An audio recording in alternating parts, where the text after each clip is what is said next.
Oh, hey guys, welcome back to the channel.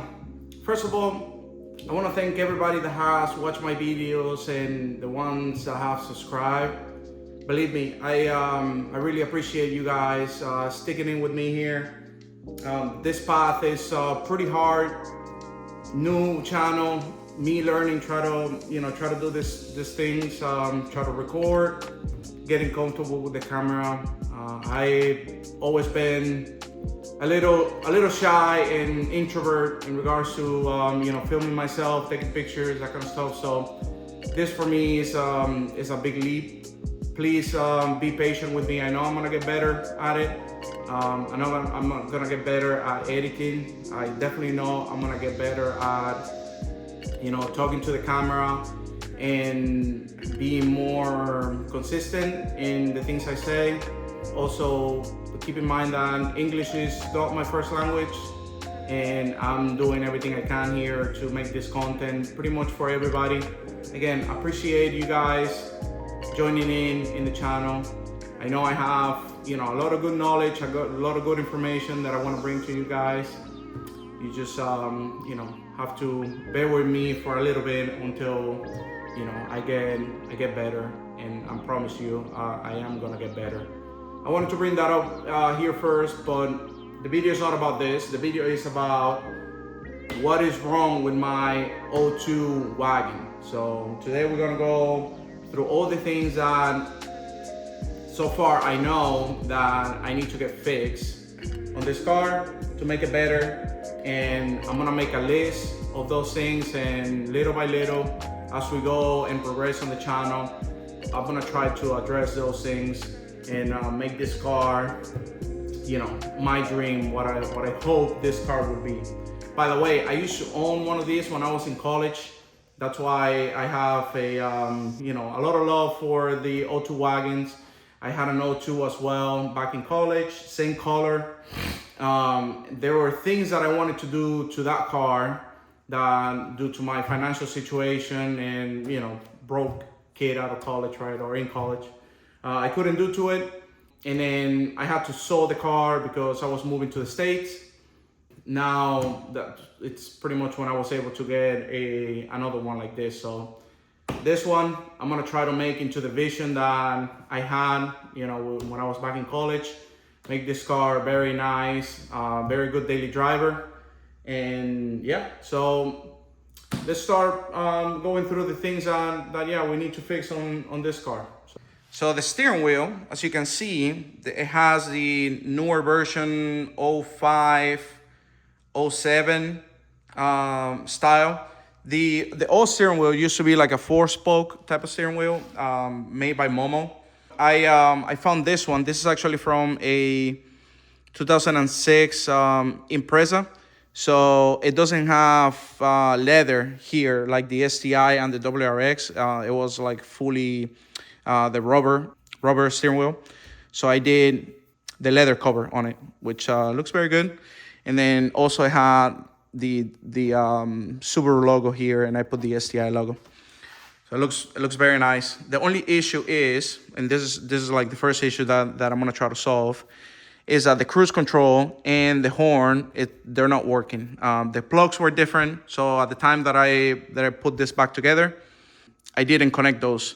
So they're inside here, the connectors are inside here, and they're hanging. Every time you go through a rough surface, they make a lot of noise, they rattle a lot, and it's very annoying. This car is loud enough, and then having that rattle on top of the loud exhaust, it's very annoying. So this is the first thing that I'm gonna try to solve.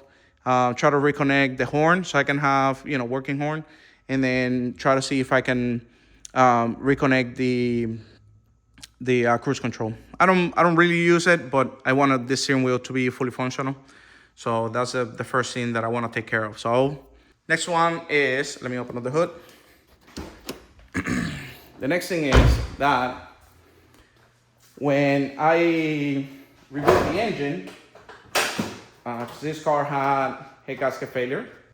When I rebuilt the engine on this car, I think I might have, well, two things.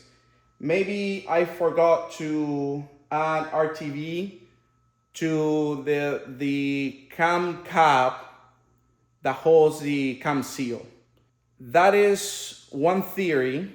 The other one is that the seal kit that I got, which was from AutoZone, maybe I don't recommend that. Maybe with the seals, go with the OEM stuff. Maybe the seals are not good because the rear main seal is also leaking, and that one was new as well from the same kit. So I think if it's not that I forgot to put RTV on the cam cap, is that the actual seals have failed. And this engine has maybe 10,000 miles since I put it together. So right now I have two oil leaks. I have one coming from the cam seals, which again, I don't know if it's a seal or the cam caps, and then one coming from the rear main. Both of those seals, or all the seals were new when I put the engine back together. So this time, not sure when I'm gonna do this because this is an engine out situation. Well, the cam seals is not an engine out situation, but the rear main seal is definitely an engine out situation. I can take the engine out and then address pretty much all the seals. Again, use OEM seals and then just do it at once. So I'll add that to the list. The next issue, and then this one is related to pretty much all Subarus from 02, 07, is the rust on the rear fender line. Let me show you here. So this one, actually on the passenger side, it's not that bad. It's actually not bad, but it's starting to bubble right here. I don't know if you can see that, but on the other side,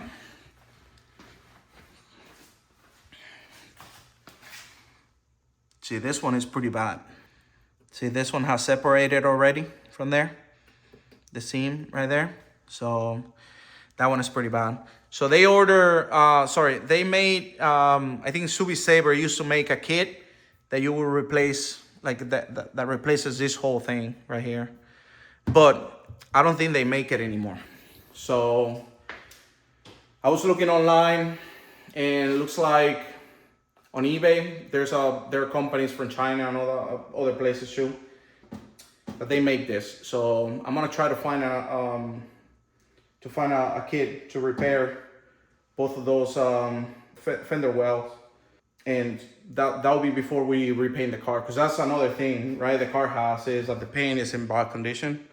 You can see there all the fading, right? And up here on the roof and on the hood. So yeah, so that's definitely going on the list. So the car needs a full repaint. Yeah, but this is the concerning part right there. An issue as well with the 0207s is the stroke tower on the rear. They rust the heck out. So that is like a huge concern because they can rust out so much that the upper part of the stroke tower would detach from the rest of the chassis.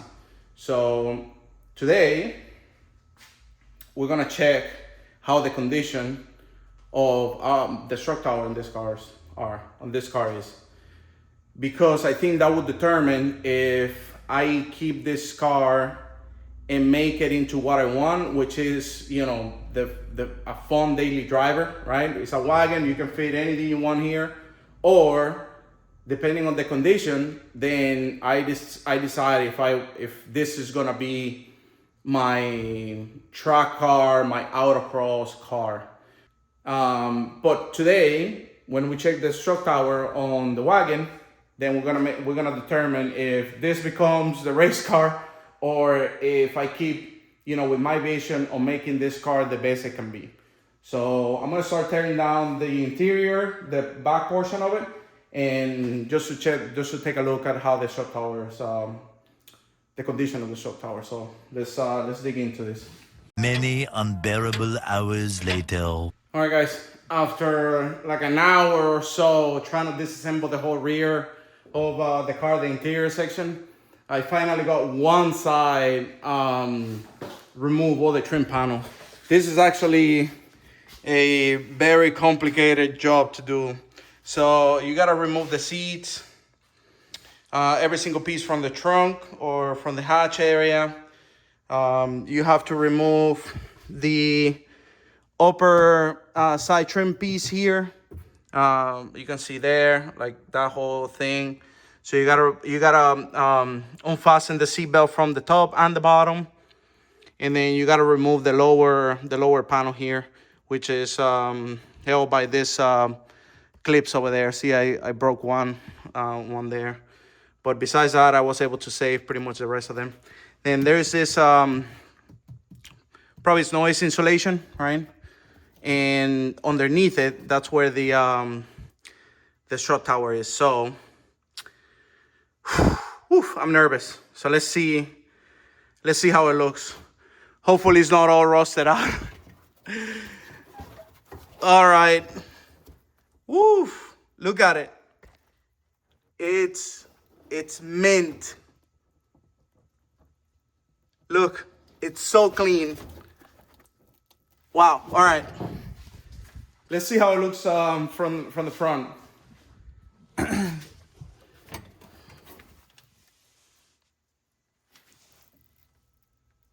Yeah. Actually, well, not that mint. Uh-oh. All right. Let's see. I think I see something. Let me grab the flashlight. Oh man, I got very excited, but I have bad news. So let me show you. With the flashlight. I don't know if you see it right there. Yeah. It's delaminating here. This piece of sheet metal is delaminating. Right there. And you can also see here. Oh. I don't know. Right there. There's I mean, everything is still sound, right? It's not, nothing is structurally wrong, but there's some delamination there. There's a bubble right there. Yeah, that's the only thing that I can see. Up here is fine, which is where they crack this upper section. Yeah, but I'm not too happy about that one. All right, let's do the other side, see how it looks. All right, so the worst fears, they just came to life. So this one is actually a little worse. Yeah, so you can see this one is pretty bad. Yeah, that sucks. And it looks like it's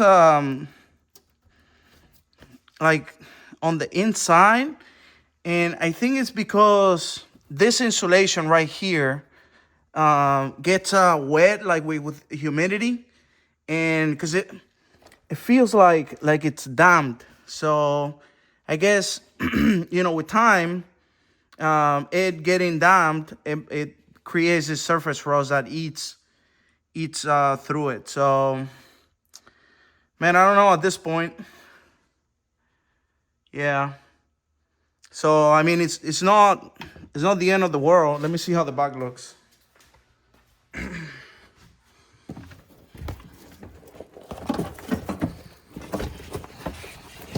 Yeah, up here is good.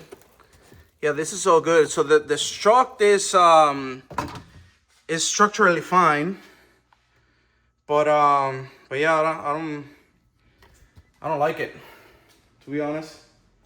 I know it has, I know it had some issues, right? That I show you on the fender, which this is a lessons learned for me and you guys as well, right? If you're thinking of getting one of these GD chassis, right? make sure, like, go underneath the car and make sure that there's no rust. Because I feel like if you see surface rust on the bottom, or if you see rust on the fenders like this one, there's a high chance that the strut towers also have rust, right? I need to think about what to do now with the car. Again, my idea was to restore this one and make it like super nice, daily driver. But this issue now, you know, to me, I don't know. Maybe we should shift plans and then use this car as the track autocross car, and then just get a different daily. Maybe STI, or like an Evo or something. But yeah, I'm not 100% sure. So yeah, guys, if you want, let me know in the comments, what do you think I should do with it? If I should keep going and keep restoring it and making it as the ultimate daily driver, or if we should just use this car as the track autocross type of vehicle, right? Because that's what my next phase I want it to be. I want to start doing events like that. So, but I've been looking for a car. I wanted an FRS or a BRZ, but we can use this one as well. So, and then just get a something that we can dedicate for daily and the looks type of it, right? Just make a nice front lip, good paint, a lot of visual mods, that type of stuff, and then use this one for like autocross. So, but yeah, I'll leave that up to you guys. So you make the decision. What do you want to see this car become, right? Do you want to see it become the daily driver, or do you want to see it become, a wagon track weapon type of thing? So let me know in the comments. And if you like this video, please subscribe. I appreciate it. And hit the like button as well. So thank you so much. I'll start putting everything back together again on the car. And I'll see you guys on the next video. Peace out. Thanks.